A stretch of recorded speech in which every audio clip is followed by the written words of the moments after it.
દરેક સાચી ખબર પાછળ હોય છે એક નામ, જે નિડર બનીને સાચી વાત દુનિયા સમક્ષ મૂકે છે। સાચી વાત કહેવા માટે જોઈએ એક અવાજ, એક ભરોસો, એક પ્રમાણ। જીજે દેશી ન્યૂઝ આપની સમસ્યાને આપે છે વાચા, આપના વિશ્વાસને બનાવે છે વધુ મજબૂત। આ ફક્ત ન્યૂઝ નથી, આ છે સમાજ પ્રત્યેની જવાબદારી। હવે સમય છે આપનો અવાજ સરકાર સુધી પહોંચાડવાનો। જીજે દેશી ન્યૂઝ તમારી સમસ્યાને આપશે અવાજ। એ ભાજપને હવે છોડીને હવે કોંગ્રેસ લાવવાના ને લાવવાના જ। નમસ્કાર, આજે વાત કરીશું વાંસદા તાલુકાની આવનારી ચૂંટણીમાં કંડોલપાડા 9 નંબરની સીટ પરથી જે મહિલા ઉમેદવારી કરવા જઈ રહ્યા છે, તો એમના વિસ્તારમાં આજે એમને પૂછીશું કે ભૂતકાળના દિવસોમાં વિકાસના કેટલા કામો થયા છે, કેટલા કામો બાકી છે, એ બાબતે ઉમેદવાર અને ઉમેદવારના સમર્થકો શું કહેવા માંગે છે। તો જોઈએ અહીંના ઉમેદવારને। આપનું નામ શું છે? કાજલ કુમારી પિયુષભાઈ ગાવિત। કાજલબેન, તમે વાંસદા તાલુકા પંચાયતની 9 નંબરની કંડોલપાડાની સીટ પરથી ઉમેદવારી કરવા જઈ રહ્યા છો, તો મારે તમને પૂછવું છે કે તમે જે ઉમેદવારી કરવા જઈ રહ્યા છો, તો ભૂતકાળના દિવસોમાં વિકાસના તમારા વિસ્તારમાં કયા કયા કામો થયા છે અને કયા કામો અધૂરા છે? જો તમે ચૂંટાઈને આવો તો તમારા વિસ્તારના એવા કયા કામો અધૂરા છે જે તમે પૂરા કરવાની કોશિશ કરશો? રસ્તાઓ, પુલ, ગ્રાઉન્ડ એ બધા બનાવવાના વાયદા આપી ગયેલા, પણ એ લોકો બનાવવાની છે, એટલે અધૂરા વાયદાઓ પૂરા કરી। અચ્છા, તમારું કહેવાનો મતલબ છે કે ગઈ ચૂંટણીમાં બીજા પક્ષ હતા તે લોકો તમને વિકાસના કામના વાયદાઓ કરી ગયા છે, છતાં રસ્તા અને પુલના કેટલાક કામ એવા છે જે અધૂરા છે અને એમનો વાયદો એવો પૂરો કર્યો નથી, એવું તમારું કહેવું છે? એવું તમારું કહેવું છે? હા। ઓકે, આપણે મળીશું એમના સમર્થકો, બીજા મહિલા એમના સમર્થકોને। બેન, આપનું નામ? મારું નામ જયશ્રીબેન જયેશભાઈ ગામી। મારા ગામમાં પુલકા બનાવવાનું એ લોકો કહી ગયેલા, એ કામ અધૂરું છે। અમારા ગામમાં ક્રિકેટનું મેદાન બનાવી આપું, એ કામ અધૂરું છે।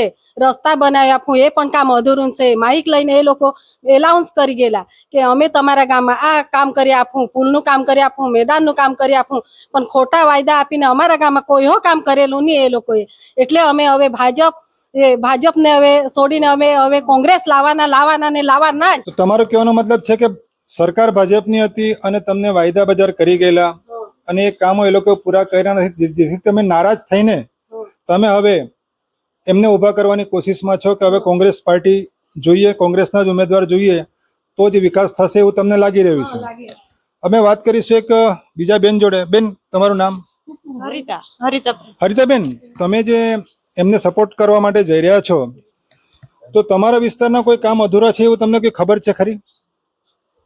હા, પાણીના લગતે રસ્તા એવા ખરા। એટલે છેલ્લા વર્ષોમાં પાણીને લગતા પ્રશ્નો અને રસ્તાને લગતા પ્રશ્નોનો વિકાસ થયો નથી, એવું તમારું કહેવું છે? હા, વિકાસ થયો નથી। ઓકે, તો જોશો કે મહિલા ઉમેદવારમાંથી આપણે એક એમના સમર્થક એવા બીજા બેન, તમારું નામ? કલ્પનાબેન રાકેશભાઈ હુડકી। કલ્પનાબેન, કઈ બાબતમાં તમારી નારાજગી છે કે વિકાસ થયો નથી? તો કઈ બાબતનો વિકાસ થયો નથી અને કયા બાબતની તમારી નારાજગી છે? પાણી ને એવું આપવા પડે, પાણીની ટાંકીને બી બનાવે પણ નળમાં પાણી ને એવું નથી આવતું।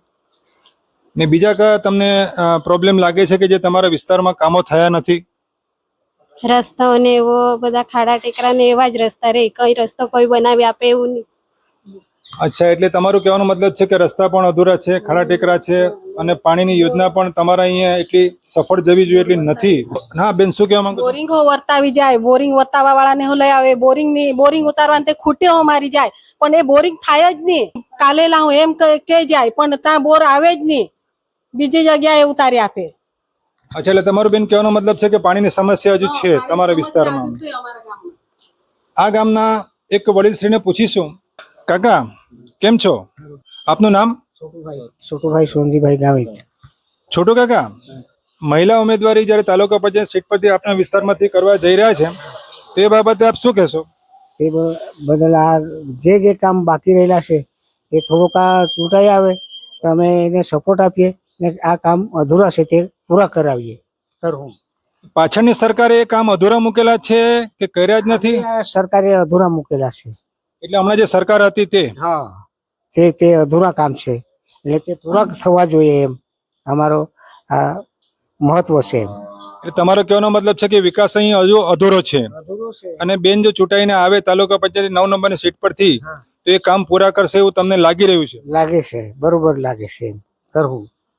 હવે અહીંયા ઉભેલા એક હવે ભાઈને પૂછીશું કે એવો 9 નંબરની સીટ માટે જે મહિલા ઉમેદવારી કર્યા જઈ રહ્યા છે, શું કહેવા માંગે છે જાણીએ. મારું નામ જયેશભાઈ જીપરભાઈ ગામિત છે.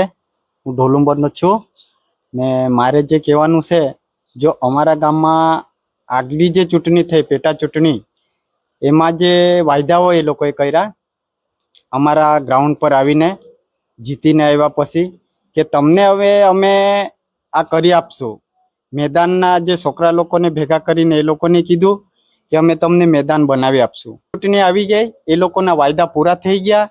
પછી અમારું જે કંડોલપાડાથી ઢોલુંબર રસ્તા પર જે પુલ છે, નાનો છે વર્ષોથી, એ એમણે એલાઉન્સ કરીને કીધું કે તમારો આ પુલ અમે બનાવી આપશું. એમ કરીને લોકોને બધાને કહીને એ લોકોએ મત ક્રોસ વોટિંગ કરાવીને પણ જીતી ગયા. હવે જો અમારા ગામમાં અમારા ફળિયામાં જ છે, બોર વર્તી ગયા, ખૂટી મારી, પણ એમાં વર્તી તો ગયા, ખૂટી મારી ગયા, અને અમને આશ્વાસન આપી ગયા કે બોર કરીશું, પણ એ આવ્યા નથી. એટલે હવે અમારો જે છે ઉમેદવાર, એમને અમે જીતવાની પૂરેપૂરી કોશિશ કરીએ ને અમે જીતીને આ કામ પૂર્ણ કરીશું. જો ગ્રાઉન્ડ છોકરાઓને કીધું એહો બાકી છે, પુલનું જે કામ કીધું એહો બાકી છે, પછી રસ્તાઓ કહી ગયા, એ રસ્તાઓ એવા બનાવી ગયા કે એક જ વર્ષમાં પૂરા થઈ ગયા, ને અમારું જે બોરનું કામ છે એહો બાકી જ છે. એટલે તમારો કહેવાનો મતલબ છે કે જે વાયદા કરેલા તે કામ બધા અધૂરા છે, અને તમે મહિલા ચૂંટાઈને આવે એ પૂરા કરશે એવું તમને લાગી રહ્યું છે. સાહેબ, આપનું નામ? મહેન્દ્રભાઈ દુબાફળિયા સરપંચ. મહેન્દ્રભાઈ, તાલુકા પંચાયતની સીટના એવા કેટલા ગામો છે અને એ ગામોમાં કયા કયા કામ અધૂરા છે, એ બાબતે આપ શું કહેવા માંગશો? અમારે કંડોલપાડા 9 સીટમાં સમાવિષ્ટ ગામો કંડોલપાડા, લીંબારપાડા, ઢોલુંબર, વાસ્કુઈ ને દુબાફળિયા, જેમાં વિકાસના કામો ઘણા બાકી છે. રોડ રસ્તા હોય, પાણી હોય, અન્ય બીજી સમસ્યા છે.